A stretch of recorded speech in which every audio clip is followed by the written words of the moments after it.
pegat hana banding gat putrau kajunya buat nyan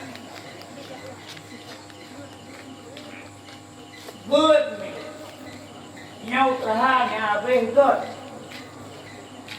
putranya pe hana banding gat cabang pak cabut hai mi cabang pak bak het pun ba mano ngon kai badat tujuh ribayat don kaya palata berbah bab sana bawa nahikan ini setengah pamannya dia buat hukum het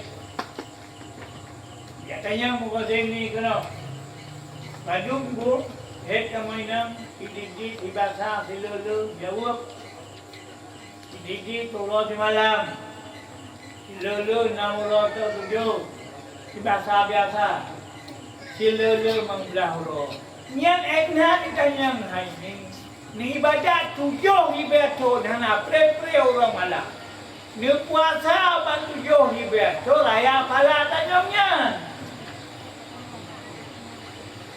ni Nabi man ta'allama kadang syau baban minal ilmi liyamdabi'a fi dunyahu wa akhiratihi khairun min umuri dunya sab'ati alafin qiyamiha wa qiyamiha na ufah balong ufah enggak ufah sabang bak tajabu kacil tu siapa sabang bak tabut kacil tabut adiba kan murau sabang bak lebih raya pada ibadat 7 ribu kia ya anak tak play di malam penuh sampai subuh pada 7 ribu ibadat malam wajib tak puasa pada 7 ribu raya pada tabut saboba betul ni kemudian lebih hukum lah sabuh masalah katanya ay tunggu sa ini takto ke walam nagamano manohit atau kibaw ko so nyan pala kanyang yang sige gujo pala ja waji saduk mulai batubo urinan kanyang kudaya dia tak tahu. Cuma bertengah putar mana? Anjir. Pala kanyang ni. Nicu ya bilang ini padu nama tu. Paule. Dia bilang pula tenang ini padu. Dia bilang pula itu bau lem niu. Dia bilang pula masa waktu bau.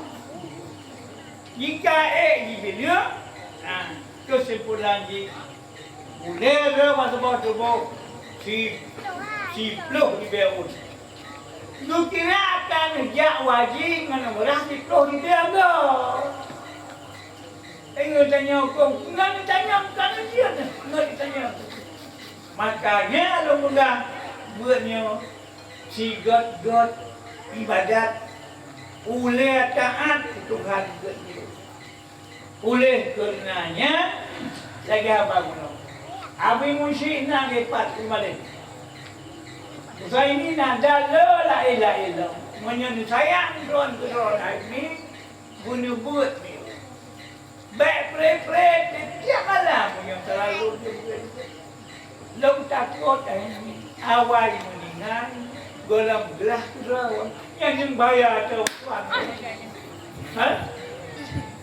Baik ni buat setiap malam ni buat walaupun sejuk yang terharap-harap jika drone mati segala berkali gelah elemen perlengin